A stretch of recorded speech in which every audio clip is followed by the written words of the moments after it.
Bom, então, a gente entende que o e-social vem ganhando, né, cada ano que passa, uma importância muito grande.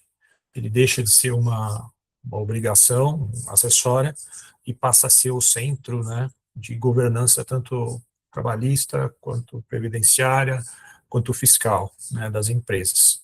É onde todas essas áreas estão convergindo. Tá? E 2026, o nível de exigência está aumentando, está maior o cruzamento de dados, temos a substituição da DIRF e novas validações técnicas e uma responsabilização ainda maior por parte das empresas. Né?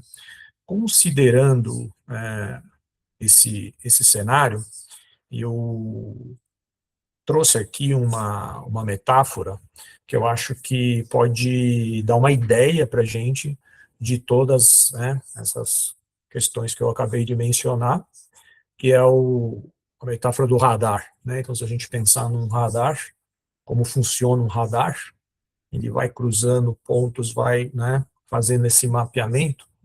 Então, o e-social deixa de ser um protocolo e passa a ser, então, um radar. Então, acho que tendo essa imagem na mente, vai também facilitar, tá?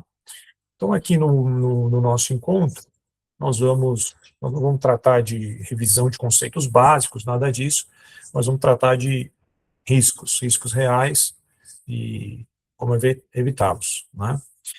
E nós, então, convidamos a Janaína Camargo, que é a nossa analista do sistema do E-Social, trabalha na área de tecnologia há muitos anos e está acostumada a fazer esse trabalho no sistema. Então, eu gostaria de agradecer a Janaína por essa oportunidade dela estar aqui conosco. Ela já fez um webinar com a gente uma vez, no ano passado, e, mediante o sucesso desse webinar, a gente chamou ela e ela prontamente atendeu o pedido.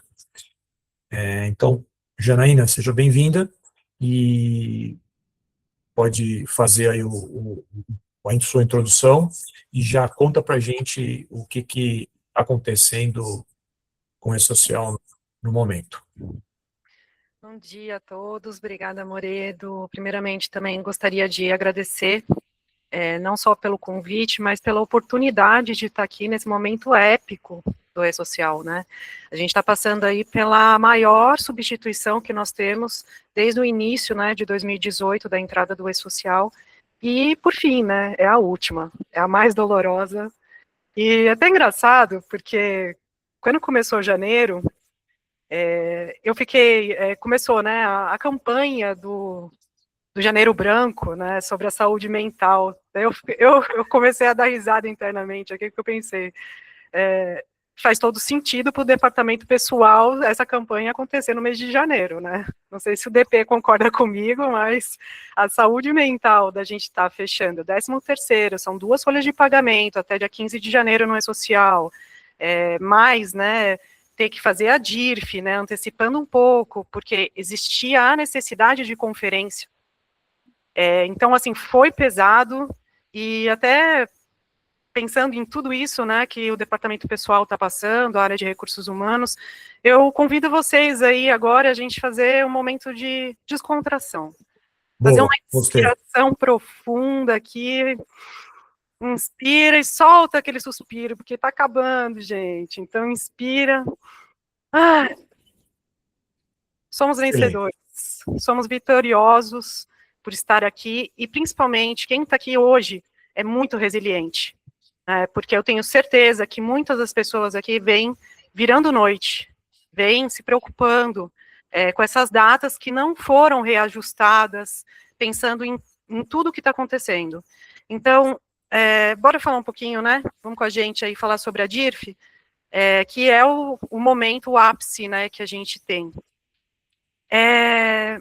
No ano passado, né, o governo falou que em fevereiro de 2025 eles iam liberar um software deles lá no ECAC, o extrator da DIRF, para a gente conseguir fazer essas conferências das informações que estavam sendo transmitidas ao E-Social e facilmente comparar com a folha de pagamento das pessoas, né? E isso não ocorreu do lado do governo, né? O software deles, até o momento, não está pronto. Essa é a realidade. As software houses tiveram que se virar nos 30 para conseguir atender todas as pessoas nessa substituição, tampando aí um buraco, né, na parte governamental. Eles soltaram no final do ano o extrator, porém consolidado. Então, o que tem lá é o somatório do e-social mais a REINF, tudo junto. Então, o pessoal da folha de pagamento não consegue fazer a conferência ali, né? E eles pediram, né, não vai ter a DIRF anual esse ano, né, como de costume, que é a primeira substituição, porém, tivemos que entregar o informe de rendimento aos funcionários. E essa data foi no dia 27 de fevereiro, né, um pouco antecipado por causa que dia 28 caiu no sábado. Creio eu que todas as empresas conseguiram entregar, né, esse informe de rendimento, porém, né, as correções do e-social, ainda de uma maneira um pouco obscura, criam-se inconsistências e incompatibilidades do que está dentro do informe, do que está lá dentro do governo. E esse processo é tão curto, né, para o DP, é o que nos movimenta em estar aqui hoje para conversar, né, um pouquinho sobre isso. Perfeito. Quer complementar alguma coisa? Não, pode falar. Tá. Eu sugiro, né, aí a vocês, né, que essas diferenças entre o que está lá no e-social, o informe, né, que teve a data também do dia 27, que não desistam, né, para vocês olharem para isso e não desistem. Conferência de janeiro de 2025 até dezembro de 2025, continuem fazendo para quem não conseguiu concluir. Boa. Desculpa, vou tomar um gole d'água aqui. Essa diferença, toda essa situação que levou a essa diferença entre o informe e o social, quem está, então, nessa situação, o que você sugere, e essa questão, então, das diferenças, o que levou a essa diferença entre os informes e o e-social? Tá. O principal motivo de estar, né, as empresas estarem com essa diferença entre o informe e lá o que consta no governo, são as parametrizações das rubricas, na tabela das rubricas. Então, ali fica a alma e é silenciosa do que está alimentando o imposto de renda para o governo. A tabela das rubricas é o evento 1010, né, que você encaminha ao governo as verbas. Junto disso, tem uma tabela que tem o código da natureza da rubrica, mais as incidências do que incide o INSS, o FGTS, o Imposto de Renda. Esses códigos têm tabelas, né, em anexos ali, e passa desapercebido. Então, assim, não é que as empresas estão pagando errado.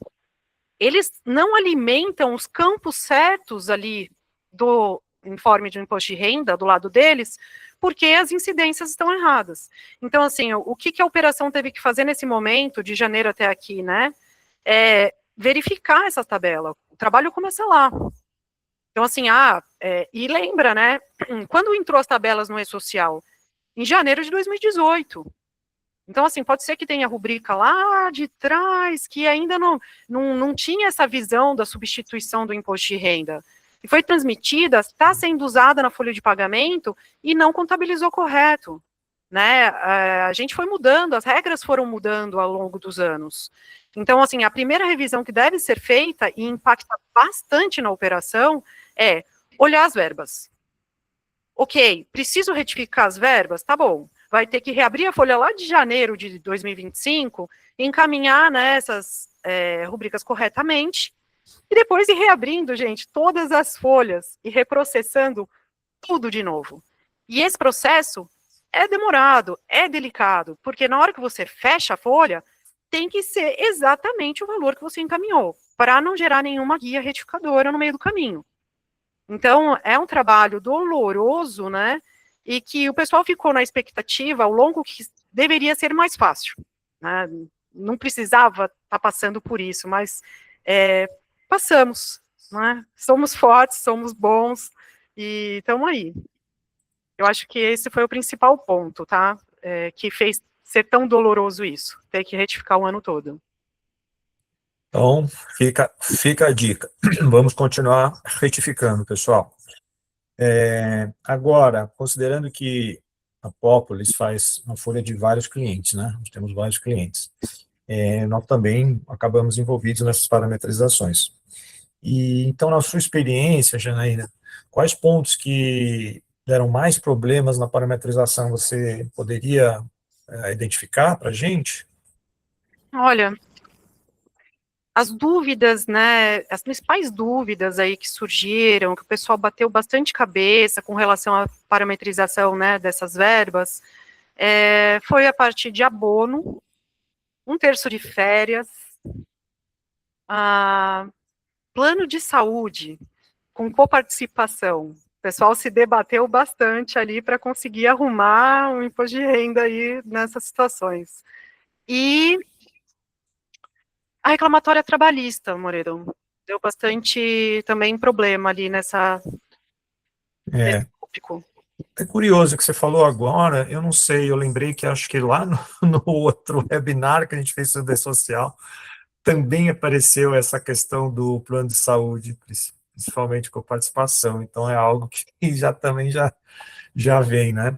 Mas pegando esse gancho, então, da reforma trabalhista, né, que realmente é um ponto extremamente sensível, e isso acontece porque a gente está falando da área jurídica, da conexão do jurídico, da folha e social, né, tudo isso está envolvido aí quando a gente fala de reclamatória trabalhista.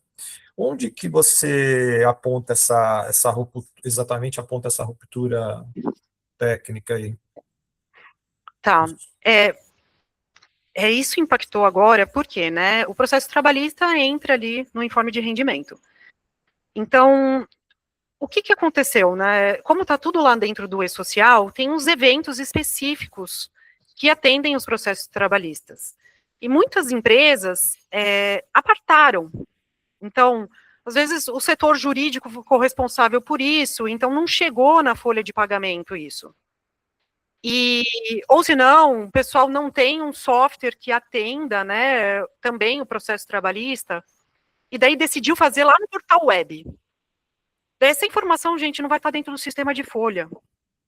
Consequentemente, não vai estar no informe de rendimento que foi entregue agora no dia 27 de fevereiro.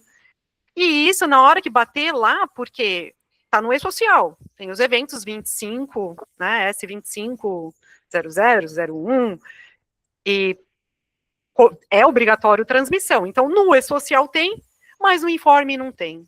Aí vai dar malha fina, na hora que bater. E, aliás, né, vai ser o grande índice histórico de malha fina, né, por coisas banais, né, assim, não é pelo que o fato da pessoa não ter pago o imposto de renda corretamente, não, sim de inconsistências entre o que está lá e o que é real.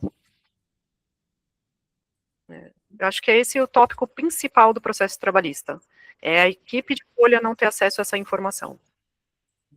Uhum.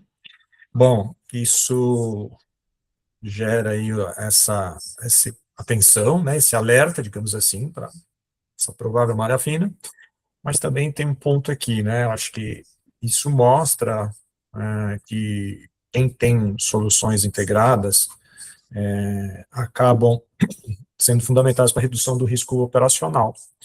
E aí nós estamos falando, né, de folha, processo trabalhista, SST, tudo dentro de um ecossistema, um mesmo ecossistema. Então, sutilmente, sem querer vender peixe nem nada, a gente tem tudo isso dentro da nossa solução. Né? Sim, o Populis atende, né, dá para, né, os módulos ali para agregar, né? Bom, dá pra, pelo menos nessa questão a gente consegue dar uma tranquilidade para vocês. Né? Vamos lá.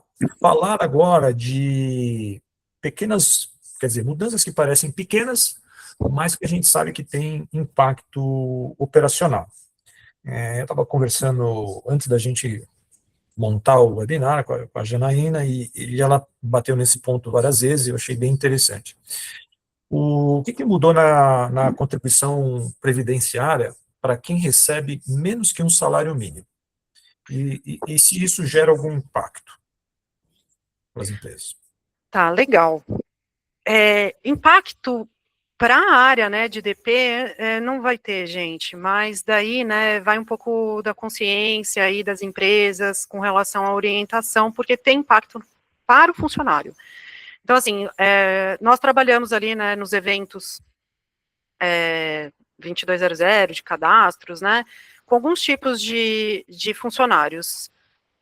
Nessa situação, o trabalhador intermitente, um horista, por exemplo, tá? Ele pode receber menos do que um salário mínimo. Porque vai variar. Depende do quanto você consumiu, né, daquela pessoa, daquele funcionário. Então, naquele mês, você vai transmitir a folha de pagamento, o governo vai aceitar, vai estar bonitão, não? Só que o que acontece? Quem recebeu menos do que um salário mínimo, o tempo de contribuição previdenciária não vai ser contabilizado pelo INSS.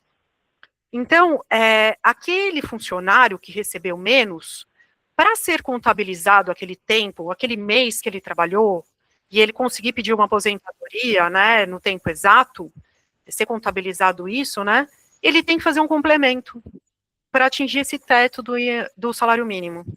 Então, a empresa vai calcular em cima do valor pago, vai pagar um percentual do INSS dele. Ele tem que ir lá, né, e pagar o resto, se ele quiser que contabilize aquele mês, tá? Então, é opcional, e é uma coisa que a lei saiu e fica nas entrelinhas, né, fica ali meio oculto, fala, se o cara quiser, ele pode ir lá complementar, mas assim, se ele não complementa, o que acontece? Vai demorar mais tempo para ele se aposentar, tá? Então, assim, eu sugiro não ter impacto nas atividades nenhuma do departamento pessoal, mas por empatia, né, ao cidadão brasileiro, a gente podia aí lançar um comunicado a esse tipo de funcionários, né, para orientar eles, porque muitas vezes, gente, os funcionários não acompanham as alterações da legislação. Acho que é verdade isso, bem verdade. Acho que é postura, né? Então é ter uma postura, né, mais orientativa e deixar claro isso para que depois, né, eles não venham comentar. Perfeito. Tem um outro tópico que também a gente já falou bastante da outra vez, que eu acho que também vale a pena a gente falar aqui agora. Quais seriam as mudanças previstas, mudanças técnicas previstas no crédito do trabalhador, né, que podem impactar os sistemas de folha, né? Então, esse é também um assunto que sempre gera bastante É um tormento, debate. né? É um ai para as É, empresas aí, o crédito trabalhador, né? Eu acho que a implantação disso, né, do jeito que foi feito no ano de 2025, até provocou esses problemas da DIRF, porque deu uma apagada, né, e foi um consumo, tanto da software house quanto das empresas, dessa obrigatoriedade, que foi mudando a regra. A gente brinca nisso, né? Você, cara, o software está em produção, os caras foram trocando a regra, trocando o pneu do carro em movimento. Então foi quebrando todo mundo ali, né? E tem mais gente, tem mais coisa aí, né, gente? Não tem ainda as datas específicas pelo governo, porém, né, a gente já sabe que vai ter alterações nos cálculos de rescisão, que antes era descontado só a parcela, parece que eles vão mudar isso daí, ficou alerta, estamos esperando, né, mas vocês lembram, eles vão trocar o pneu com a roda andando. pode mudar de novo. Vocês vão ter que sair correndo para alterar a parametrização no cálculo para conseguir contabilizar corretamente, tá? Então, esse daí é o primeiro alerta, vamos ficar de olho no lance, porque nos próximos dias pode surgir algum comunicado com relação a isso. A outra novidade é que eles estão pretendendo, e essa também não tem data, tá? Eles estão pretendendo em liberar a garantia do FGTS, coisa que não era possível, né? Acho que começou a aumentar o nível de pedido de demissão e os caras começaram a ter um tormento ali. Então, eles também vão colocar no game o FGTS dos funcionários, tá? E a outra novidade, que creio eu que seja para esse mês aqui, tá, gente? É lá na plataforma do FGTS Digital, vai ter uma opção para você fazer o recálculo das guias não pagas em atraso do empréstimo consignado. E aí eu devo fazer um alerta para vocês, tá? Porque cada contrato que fizeram, existe ali, assim, não pagou, vai ter um encargo, um juros. Então, Aí é assim, banco, né? é, Banco não dá então, assim, moleza, né? o FGTS Digital, vocês vão recalcular o valor daquele empréstimo para vocês pagarem retroativo. Porém, não vai isentar as empresas de ter que entrar em contato com aquela instituição financeira para ver qual é o encargo, qual é os juros, a multa que vai ter que ser paga apartadamente. Então, assim, deu uma melhoradinha, só que não, né? Então, de olho aí no lance, porque não vai isentar a responsabilidade da empresa que não pagou, né? Para o funcionário a guia lá, descontou na folha, porém não pagou, né? De conseguir fazer isso, tá? É isso aí. Tem que ficar atento mesmo. O prejuízo pode aumentar. Agora, teve algum problema técnico de transmissão nesse período? Tá boa? Boa, eu até esquecido. Sim, tá? O ano passado foi um Deus nos acuda, né, gente? Software house saíram aí tampando os erros do governo para tentar ajudar a colocar para dentro, a importar, né? Então, assim, quem se lançou à frente aí, quis fazer por API, acabou se dando mal em vários meses, porque não estava estável, né? O carro estava andando. E daí, assim, até eles conseguirem normalizar, né, a gente até sugeria, falar, cara, fazer a importação, porque é mais garantido que você vai conseguir. Mas nesse ano aqui, eu acho que agora em fevereiro, se eu não me engano, foi no dia 4 de fevereiro, o governo publicou uma nota pedindo para reprocessar, né, seria reimportar para o sistema de folha de pagamento, quem já tinha feito, né, porque liberam ali no dia 21 para a folha de fevereiro, né, 21 de janeiro, esse lote estava com problema, gente. Eles não conseguiram gerar todos os contratos dentro dos lotes, então eles soltaram uma nota no dia 4 de fevereiro, pedindo para que as empresas que já tivessem baixado aquele arquivo refizessem o trabalho. Só que lembrando, né, em fevereiro, pessoal aqui com o pote d'água transbordando, com muitas coisas, né, muitas obrigações caíram em fevereiro, além da DIRF, né, a gente teve aí também o reporte da igualdade salarial no portal do Emprega Brasil, e mais esse problema de um trabalho que você já tinha feito, quem já fez, que se antecipou, que baixou ali em janeiro, teve que rebaixar, teve que reimportar para dentro do sistema de folha para ver se ia ter que pagar ou não, e como que ia pagar, tá? Eita, peraí. O prazo da igualdade salarial coincidiu com a substituição da DIRF? Pois é. Eu falo, né, assim, a gente deveria devolver a NR1 para o próprio governo. Coitado do DP, meu Deus do céu, como a gente vai manter a saúde mental, né? Difícil. Complicado. Então, a igualdade salarial para empresas que têm mais de 100 funcionários, né, teve que fazer o reporte aí até dia 27 de fevereiro, lá no portal Entrega Brasil. Então, assim, para saber se a empresa tinha obrigatoriedade ou não, entrava lá no portal Emprega Brasil. Na hora que você entrasse com o certificado digital, no ícone lá de igualdade salarial, eles já falavam se você estava obrigatório ou não a prestar essa informação, tá? E daí eu deixo aí também um alerta, porque agora em março, entre essa primeira quinzena de março, tá? Eles vão disponibilizar o relatório lá no portal Emprega Brasil, das empresas que já transmitiram aí em fevereiro essa informação. Pessoal, tem que fazer download.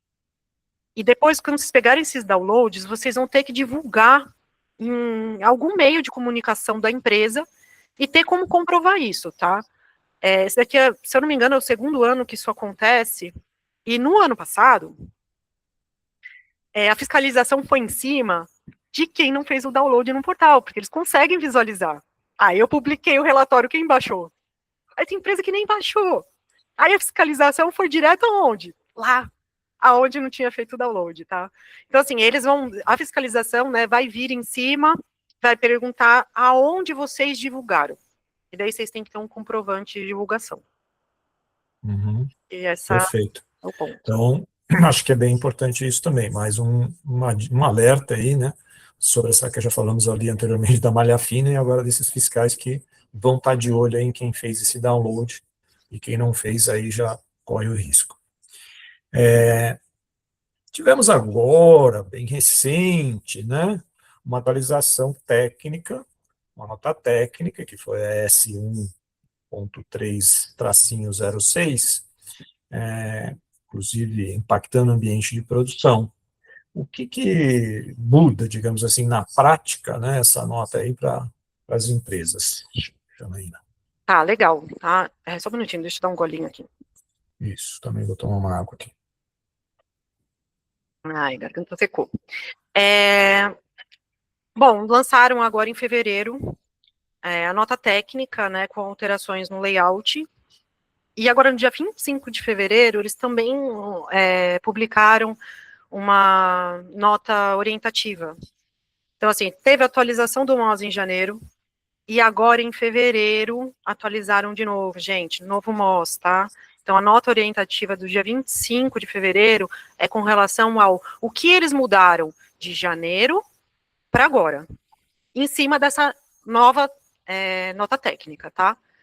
A nota técnica, ela aumenta aí para os próximos meses a consolidação das validações das novidades das leis, tá? Então, teve a portaria da MTE número 1 de 2025, que eles estão começando a fazer valer a regra ali dentro do sistema. Então, assim, na hora que eles publicaram a nota técnica, já estava em produção no mesmo dia, tá? Uma parte das validações, que são mudanças na regra do negócio, não impactam as software houses que faz o sistema de mensageria, mas tem uma nova crítica do lado de lá que você vai estar sendo validado. Então, pode surgir novos impasses aí, tá? No dia 24 de fevereiro, eles também atualizaram o sistema deles, fazendo cumprir também novas regras, ok? Então, assim, essas novas regras de validação, eles colocaram alguns alertas no fechamento de folha para trabalhador TSV, classificação tributária, validando o sistema deles para ter uma melhor integração de dados com os órgãos governamentais que recebem essas informações, tá? Deu problema essa última atualização no dia 24 de fevereiro. Então, quando o pessoal começou a fechar a folha no começo dessa semana, começou a aparecer, pipocar um monte de alerta estranho, com problema de encoding. Ninguém estava entendendo o que estava acontecendo. Então, assim, ó, acontece essas coisas, é muito engraçado, né? Porque o pessoal vem direto no sistema de folha, né? Daí a gente reportou, né? E, enfim, né? A Populus também acompanha aí o grupo piloto, né? Do E-Social. E daí o erro era deles, né? E daí ontem eles deram possivelmente, gente, um rollback de versão para conseguir fazer que o pessoal fechasse a folha sem esses problemas nas advertências, tá? Então, hoje, aí, quem ainda não fechou a folha, né, com relação ao mês de fevereiro, a partir de hoje, a nota técnica do dia 24 não tá lá, tá? Não entrou. Eles vão corrigir, eles vão subir de novo. Quando eles vão subir? Não sei. É tudo surprise. Eles trocam lá, né? Pode ser que se estejam transmitindo alguma informação, o sistema deu uma parada lá, porque eles estão atualizando, tá? Assim que eles corrigirem esses alertas, eles vão botar no ar de novo. Aí não tem data, eles não vão comunicar. Simplesmente o sistema vai cair. Qual é o foco principal dessa nota técnica, pessoal? Com foco em encerramentos de vínculo por falecimento. Então, eles foram aí contornando vários eventos com relação a isso, para não deixar ponta solta. Então, vai ter várias alterações aí em abril, né, com relação a esse aspecto. Estão mudando, né, a tabela do FGTS, então vai ter também, para melhor integração e fiscalização do FGTS, fiquem de olho na parametrização de vocês, se vocês vão ser impactados ou não. Que Teve alteração, tá? Então vai entrar, quando vai entrar? E daí vamos pegar vários eventos também por causa da alteração da tabela, tá? E as regras, né? Vai entrar no dia 27 de abril. E até deixo claro aqui, né, como eles estão fazendo, né, no dia 27 de abril, no dia 6 de abril vai estar liberado para software house testarem, tá? Então, assim, a gente não consegue fazer nenhum movimento antes disso, é tudo assim. Prazo de 21 dias entre o teste e a produção. Pois é. E acho que isso, e aí, Processos trabalhistas? Gente, processo trabalhista vai ter bastante alteração aí. Vai pegar também muitos eventos, mas com foco, né, por causa de falecimento tal, para as empresas públicas, vai mexer nos eventos do 24, tralala, beneficiário de ente público. Acho que é isso. Os principais tópicos, né? De olho no lance aí que vai ter troca, tá? Diversão, para abril. Muitas atualizações. Muitas atualizações, e isso só confirma para a gente, né, o quanto esse ambiente regulatório fica em evolução contínua, ele está sempre se movimentando, e se ele está sempre se movimentando, a postura mais adequada é monitorar, né? Não tem jeito, é um monitoramento permanente. Acho que é aquela história, você desgruda um minuto dali, já, né, já passou alguma coisa que pode ser impactante para vocês. Nossa, muito bom, Janaína, excelente, acho que esses pontos que você trouxe, né, acho que a nossa chamada era essa, né, tentar pegar essas coisas que estão mais ocultas ou invisíveis e tentar trazer luz, trazer clareza, jogar luz sobre elas, né. Eu acredito que o debate continua, não para por aqui, né, eu acho que vai ainda gerar muito debate, tá? Mas fica bem claro, né, essa questão de que agora já não é uma questão, o desafio não é só cumprir uma obrigação, é a gente construir um sistema de governança de dados, né, trabalhistas principalmente, tá? E aí, eu acho que até cabe eu retomar aquela metáfora que eu usei no início da nossa conversa. Deixa eu voltar aqui na apresentação aqui, só um segundinho, compartilhar aqui com vocês, que eu vou usar a mesma metáfora aqui do radar, mas eu vou mudar a frase, né? Então, se o sistema virou radar, governança deixou de ser diferencial, virou necessidade, né? A gente tem visto e acompanha, né? E está se falando muito, né, nessa questão da governança. Então, eu acho que agora esse momento não pode se prorrogar mais, né? Tem que trabalhar isso.